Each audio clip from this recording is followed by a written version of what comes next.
This is for you out there, every one of you, pilots and crew members alike.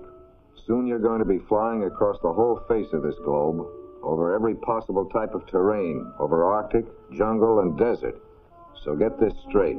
Any land you fly over, you may someday have to walk over. And in most cases, the walking isn't too good. Take the desert, for instance. That means a lot of spots besides Africa. There's China and the Gobi Desert, Australia and the Great Sandy, plus the desert lands of Arabia, Iran, and Western India. All of them are rough.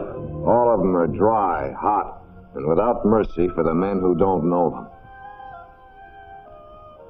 This is the kind of country where you fly during the day and where you can shiver with cold at night, and where a man would sell his soul for a drink of water. During the North African campaign, a lot of our men found out about this the hard way, which is the only way the desert teaches anything. That's why you'll have to know it. A fight against the desert is a fight to the finish. Pippin and her crew can testify to that. For here's where they crash landed, one day in late summer, far off their course after blasting an Aegean target out of the war, and after paying the enemy for the pleasure of doing it. Yes, they got it right where it hurts the most. Anti-aircraft knocked out one of the engines. Messerschmitts did the rest. The B-24 was riddled from nose to tail. The navigator and radio gunner, both wounded during the fight. Even getting this far was a rugged deal. For the first time, these boys found out just how big, how empty a desert can be. Down here in the middle of nothing, it looked a lot different than it did from 10,000 feet. Yeah, a lot different. Within an hour after they'd crawled out of their ship and got busy, they had a pretty fair idea of the spot they were in. No matter how they tried to ignore it, no matter how they tried to laugh it off. Say, anybody feel warm? Warm? Are you kidding? It's not the heat. It's the humidity. Turn me over when I'm brown on one side, will you, Joe? Quit thinking about it. It'll make you thirstier. A lot of good that'll do. 5 gallons of water shot to hell. Look, ham stitching. That Messerschmitt pilot must have been a tailor back in Berlin. Hey, when you get your radio fixed up, George, have them drop us a case of cold Coke right away, will you? That's a hell of a joke. If we had a portable transmitter with us, we wouldn't have to wait for that mess in the ship to start working. We'd be out of here by tonight. Well, you knew the one we had in the ship was being repaired. You were there yesterday when Shorty took it over to the radio shop. Why didn't you bring a good one along? Nobody stopped you. Yeah, and in the 15 minutes they gave it to take off, I should have brought a thermos of coffee and fruit juices and checked every emergency kit, too, huh? Well, why didn't you, or Joe, or anybody? Quiet, you guys. Things are tough enough as it is. Besides, whoever thought we'd end up this way? Well, what are we laying around for? Why don't we get out of here? That ship isn't going to fly us out. We got to walk, right now. Cut it out, Phil. No, I mean it, Skipper. Why are we wasting time with all this? What chance have the lieutenant and Shorty got without a doctor? We got to bring one back. We don't even have enough water to lay around here and wait. We're off course. Listen, a man walking out there on the desert has about as much chance of being spotted from the air as he has of finding Hetty Lamar out there behind some sand dune. We're going to stick right here with the ship, as long as we can. Crossing that desert and coming out on top is just about 1,000 to 1 shot. We're going to stay right here for at least 3 days and hope that somebody spots us.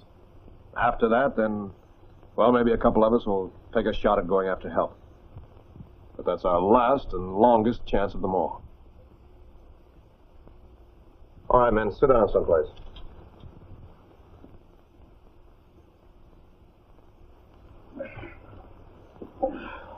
I guess it's just about time we got a few other things straightened out, too. Now, we're way off any main course, and nobody back at the base knows just what happened or where we are, but still, don't smoke, Bob. It'll just make you thirstier. But still, we're lucky to be out of enemy territory, or we'd have to burn the ship. Well, in case anything does happen, I can bury or burn this stuff in a minute. Good deal, Larry. Now, listen. I don't want anybody going out into the sun. If you do, you're a cinch for heat stroke or heat exhaustion. Out here with the water we've got, that means you're finished. So we'll work only at night or early in the morning. Things may be a little rugged, I know, but we'll manage it all right if we keep our heads and go easy on the water supply. And if George here can figure out a way to repair the radio... I'll try, sir. We'll take a fix with the sextant and see just where we are. Be sure you keep the navigator's clock wound up, George. Okay. Now, first of all, the water's going to be rationed. That was the big worry, water. And without it, nothing else mattered. Their supply came to just 27 gallons. Sounds a lot, doesn't it, 27 gallons of water? But listen, that was to be split equally with all the crew, except the 2 wounded men who would need more than the others in order to live. For these others, 1 quart per man per day, to last them exactly 10 days. And for the first 12 hours, nobody outside of the 2 casualties would get 1 single drop to drink. Tough? Plenty, but adequate, and bearable, and wise. Oh, let's get organized. Gil, you have any ideas? Yeah. You see that section right over there, beyond that dune? Mm-hmm. Well, I think that ought to make a pretty good landing strip. It looks solid. There aren't too many big rocks there, and it should be easy to clear. Then if a plane should show up, it could land. We could even rig up a landing tee with one of the parachutes. Soak some rags in oil and make strip players out of them. Well, let's go, guys. Let's get started. Sit down, George. You don't rush things in the desert, and you don't work until it gets dark. Keep your shirt on, too, unless you want to boil. Remember, heat stroke. Now, we've got to get some ground signals out if we don't want to get caught with our pants down. Now, that looks pretty flat up there, and it's fairly high. I think it'd be a good idea if we made some oil and sand fires up there for distress signals.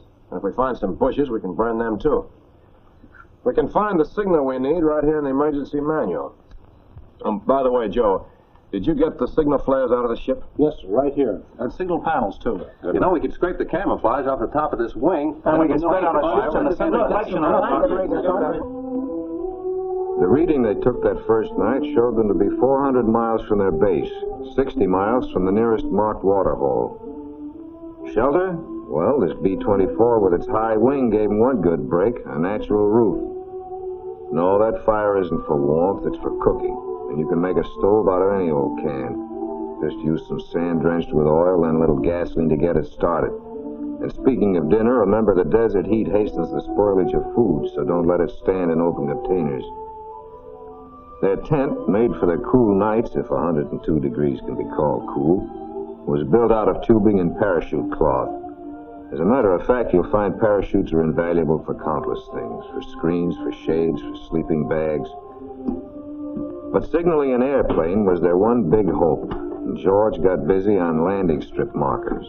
Filled with well-oiled sand, dropped in a cloth wick, light, and you're in.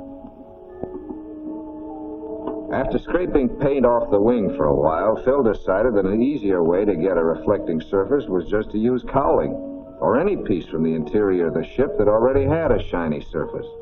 Joe's detail was signal fires, and that's where the oil cans came in again. In daytime, when a trail of smoke is worth a dozen fires, he'll add rubber to the oil-sand mixture. But now, a flame's the thing. No rubber, less oil, more gas. There'll be 9 of those fires, set in one large cross, the sign that medical help is needed. But help, when it comes, needs a place to land. So Gil and Bob are clearing a strip for an emergency runway. Since the landing lights hadn't been broken when they came down, Sam and Larry took them out of the wings and spliced enough wire together to hook them up to the batteries. Well, the lights ought to send their beams up pretty high. Yeah. We'll have to run up the engines, though, if we use up much of the juice in the batteries. Hey, did you count those Barry pistol cartridges? Yeah. Now, the way I figure, we can send one up every 2 hours. That'll be 4 a night, and we'll have enough for 12 days. Okay? I don't know. Maybe we'd better make it 3 a night. That'll leave us a reserve. Roger. Well, let's say we light up the work, see what it looks like. Okay with me. I'm all for getting picked up right now.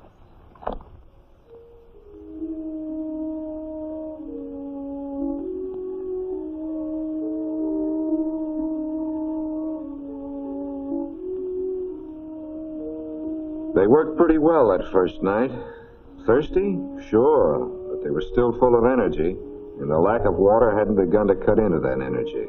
But there was nothing out on the desert, or up above, to spot their signals that night. Nothing.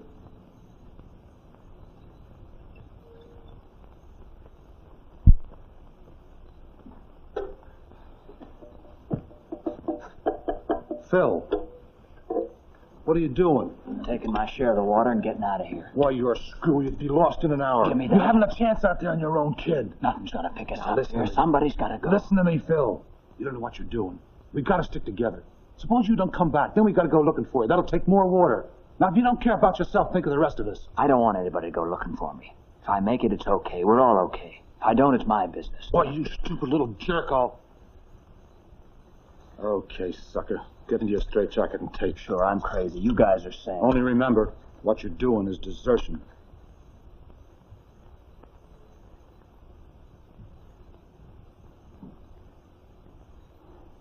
Okay, Joe, I'll stick it out. But I'm telling you, we're never going to get out of here.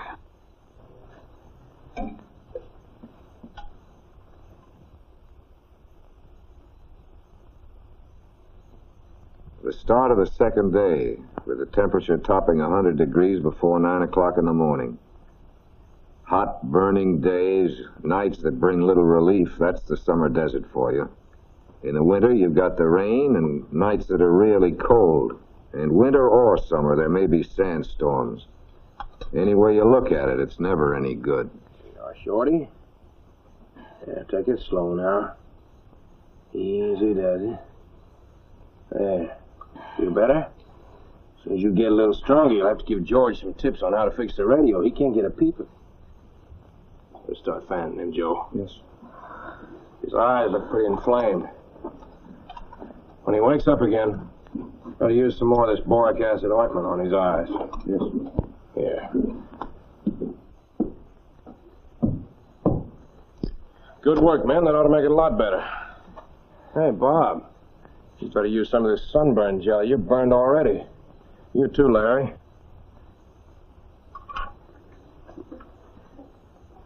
I think I'll doctor up the water with some of this halazone. Smelled a little funny to me this morning. Maybe the can was dirty. My ration had a greasy taste to it. I hope it wasn't polluted.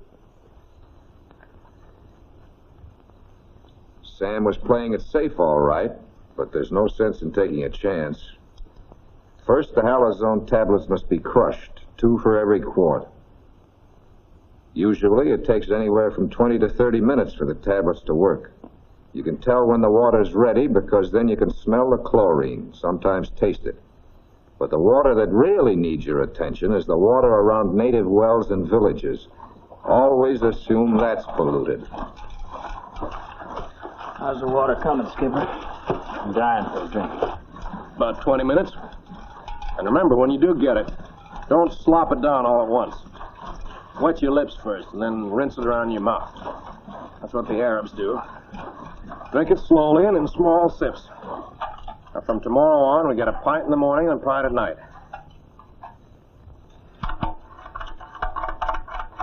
Skipper, Jim's coming too.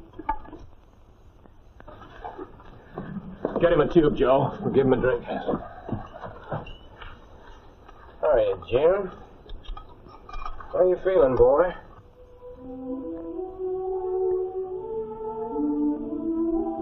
The third day, with no luck, no let-up in heat, no improvement in the wounded. But there was one improvement that third day, in living quarters. A double-fly awning for the crew's front porch. That airspace between those layers of cloth lowered the temperature quite a bit. They've done the same thing at the rear, too, over that flap that's raised now, to gain air circulation and to lose just a little more heat. Those are tricks that are priceless. Try to remember them, won't you? I'd only picked up that thermos on my way out of the mess hall. It was right there, right beside the door, full of coffee. Mess Sergeant himself. Put on your goggles. The glare's got you seeing and thinking double. Okay. Give me another card.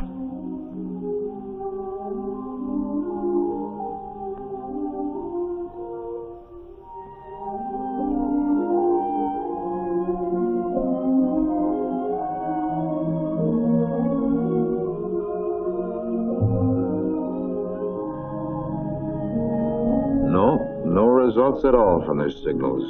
All through the third night on the desert. That's how it went. No results from the radio. No fall of dew they could gather. That's something else to remember, this business about dew. Because you want to build up your water supply right from the very start. A hole lined with canvas and a bed of rocks to catch the moisture. It'll work if there's any to catch. That was just it. There wasn't a drop. And pieces of metal left out overnight. That's a good idea, too. But not today.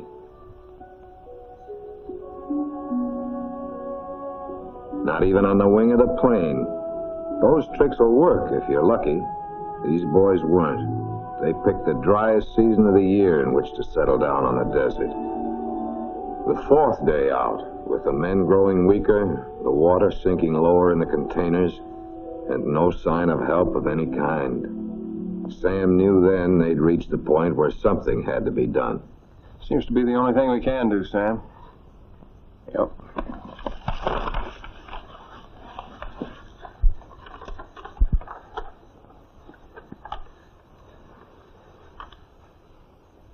Well, I guess this is the day, men.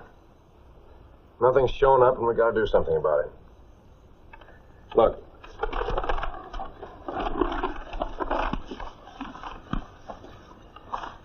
Now, we're here. The base is over here, and the nearest oasis is here, 60 miles southeast of us. That's about 6 days' walking distance for men in our condition. Now, the way I figure it, 2 of us should make a stab at walking to that oasis. And if one should weaken, the other one might get through. But they'll each need 3 gallons of water for the hike. I don't think a quart a day is nearly enough for that much strain. If they drink 1 gallon of it slowly, in the 12 hours before they leave, there won't be so much to carry. Well, 6 gallons from what we have now would leave enough for about 8 days, wouldn't it, Gil? If we stay on the same rations. I told you we should have pulled out of here. Now we don't even have the strength to walk. We had to stay here at first. If anything had flown over us, they would have spotted the airplane. But the brakes were against us, that's all. Nothing did. Now, I think I ought to make the try, men. I know the desert a little better. And Gil can take over for me here. And you can keep the signals going while I'm gone. That'll give us a chance both ways. Now, what do you think? I think it's the only thing to do. Who are you going to take with you, Skipper? Well,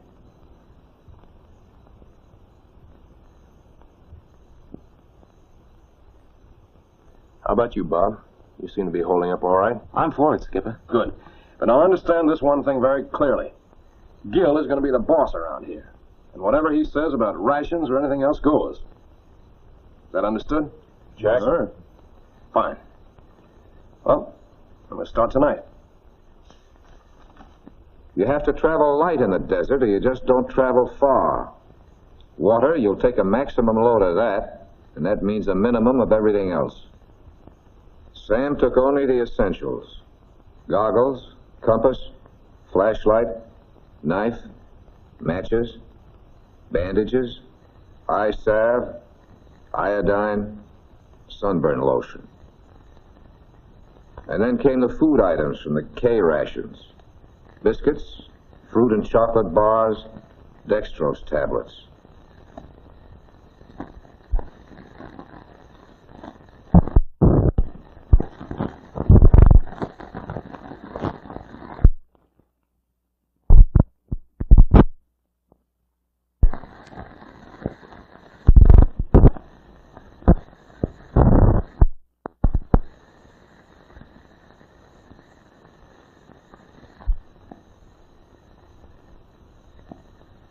Joe built a pack for Sam out of a regular parachute pack.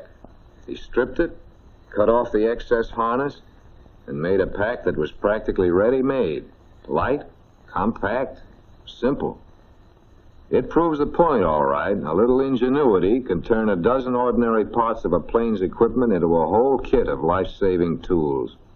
Can make the difference between give up and keep going.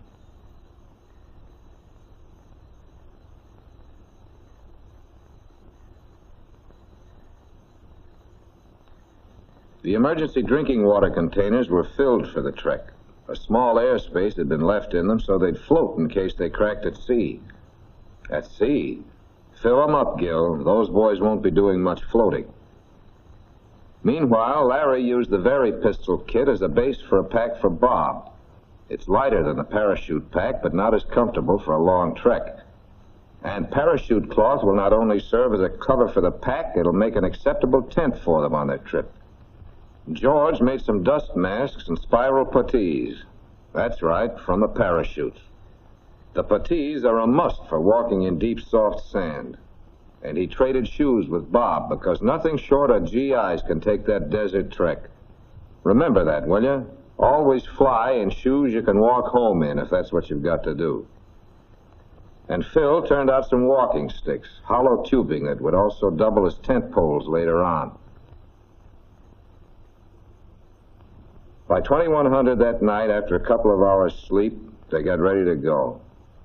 Sam planned on traveling until daybreak. He wanted to make 25 miles the first 2 nights and average about 10 a night from then on. Yeah, they were set, even to taking along blood chits and money purses, which were to soften up any natives they might run into. They felt that if the chits wouldn't work, the money purse would. The money and plenty of tact and diplomacy, always a must with natives, desert, jungle, or anywhere else. Well, that was that. Let's try this thing on, Skipper. Swell.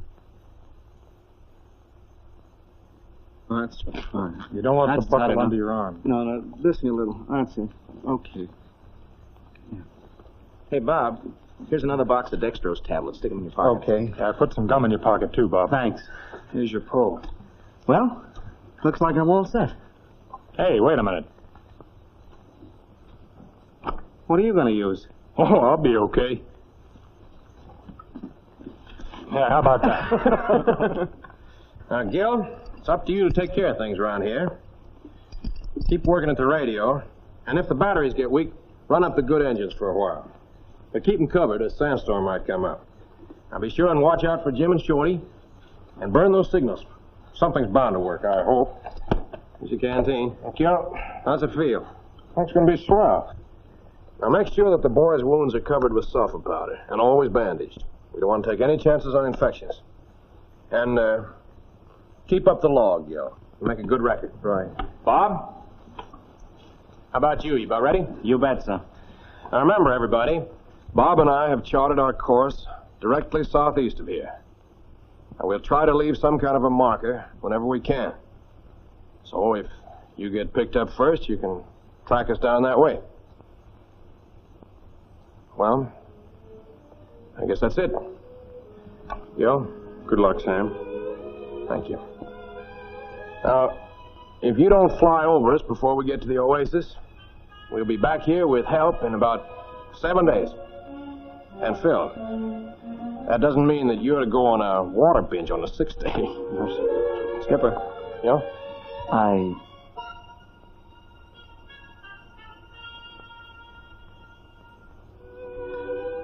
Would you take this?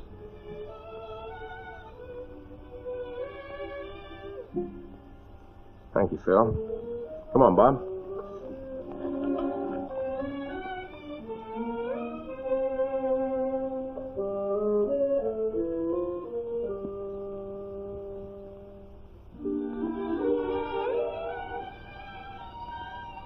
Well, come on, fellas. Let's get those fires fed and set the signals.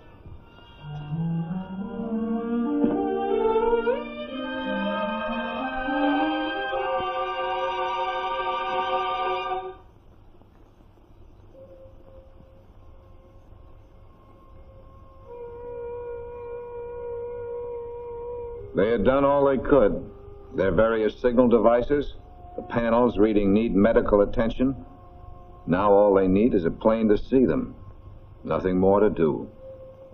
Nothing, that is, but make waiting as endurable as possible. Okay, Shorty. I'll try it tonight. Take it easy. Bob and Sam weren't doing so badly. They'd walked 13 miles the first night, and now they were taking it easy. With no natural shade available, they used their walking sticks for uprights and set up their parachute tent. Then, to prepare those beds, they dug down into the sand, down where it's several degrees cooler. Comfortable? Well, it could be a whole lot worse. The point is, you want to know the angles. In winter, for instance, when there are rains, they wouldn't have followed that dry riverbed. A flash flood could send a raging wall of water roaring down upon them in a very few seconds' time. And in the winter, too, they might have found water to drink, in the lowest point in a bend of that channel, a few feet beneath the bed. There or in a native water hole. But this is the bone-dry part of summer when there's just not a drop anywhere.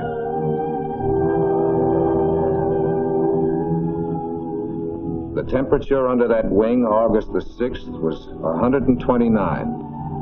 129. You perspire in that kind of weather no matter how still you are. And you sweat the salt from your body. That's not good, because a lack of that salt can cause cramps and heat exhaustion. Salt tablets? Sure, they're just what you need, if you've got plenty of water. But these lads haven't, so they're doing the next best thing. They keep their perspiration to a minimum and conserve what salt they have in their system. This was the second day of their trek, and Sam and Bob were beginning to find out just how tough walking across the desert can be. It took plenty of willpower not to strip, but Sam knew that the Arabs wear their clothes for a reason. The evaporation of perspiration has a definite cooling effect. Stripped to the skin, their perspiration would be gone too soon. The cooling effect over too quickly. How far we come, Skipper?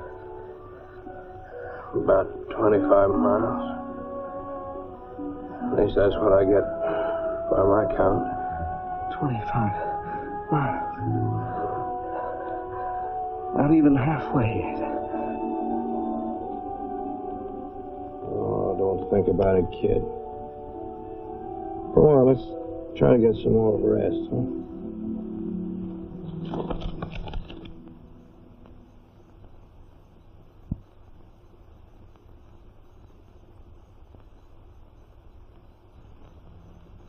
When you get this weak, you may be tempted to drink any liquid. The alcohol in your compass, your own urine, gasoline, or even oil. Don't. That's the quickest way to lose the fight. It takes willpower and guts to stand the gaff. Remember, a lot of good men have beaten the desert. It's tough, but it can be done. Hey, don't be a chump.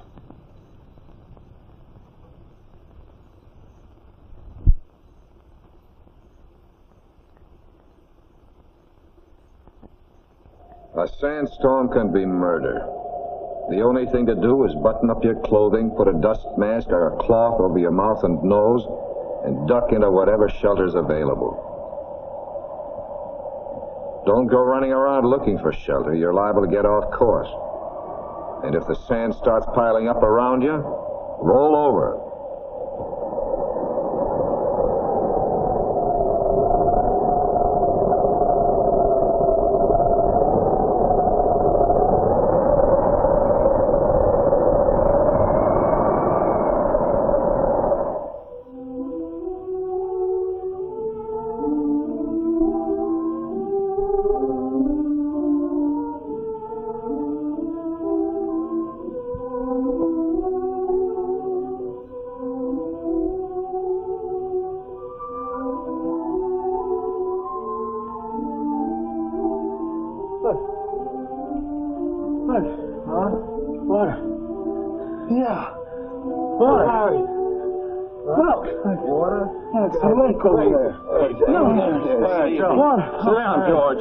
Don't you see it too? Sure, Ike. It's a little lake that wasn't there. You two guys ever heard of a mirage? Take it easy.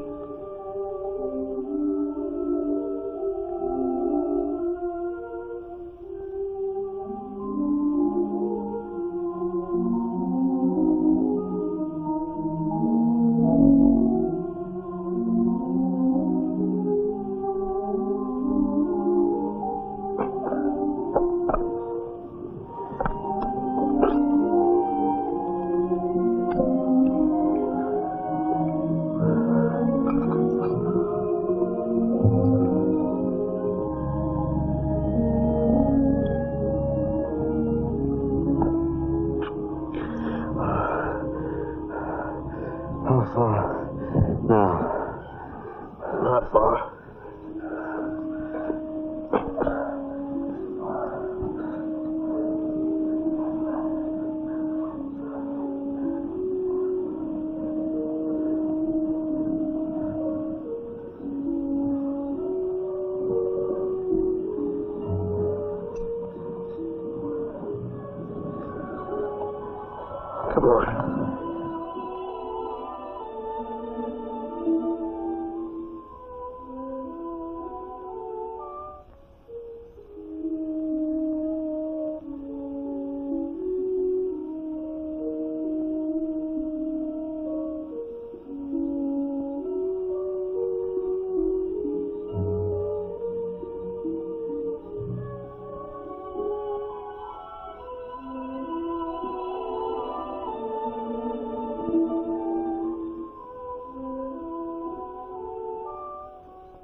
Wayne.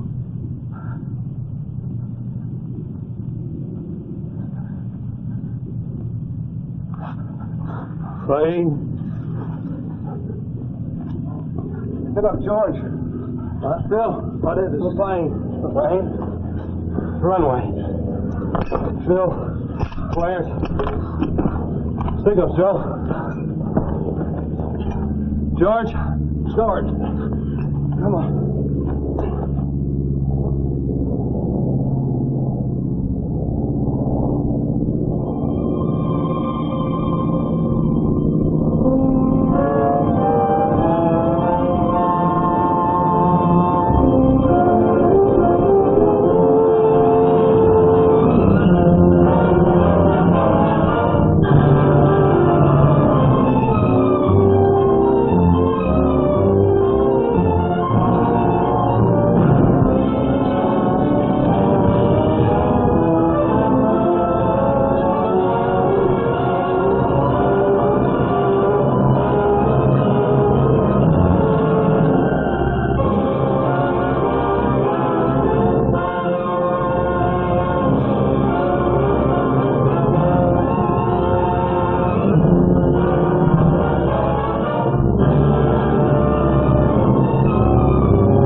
Take it easy.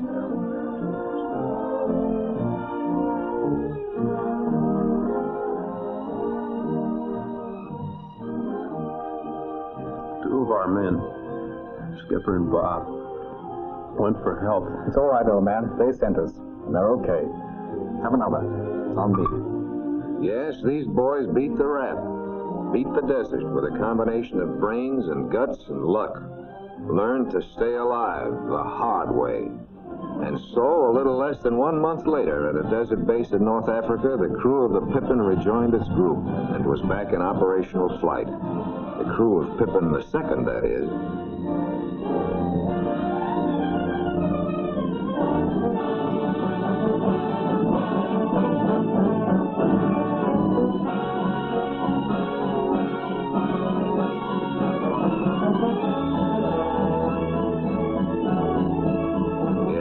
Different ship, and it's also a different crew. Different because it's wiser. Never again will these men be caught without any one of those vital items of emergency equipment. They'll carry them in their plane, in their chute packs, in their pockets. Those items are weapons. Weapons with which to battle the desert and win. The easy way. Hurry up, Phil. Okay, Skipper.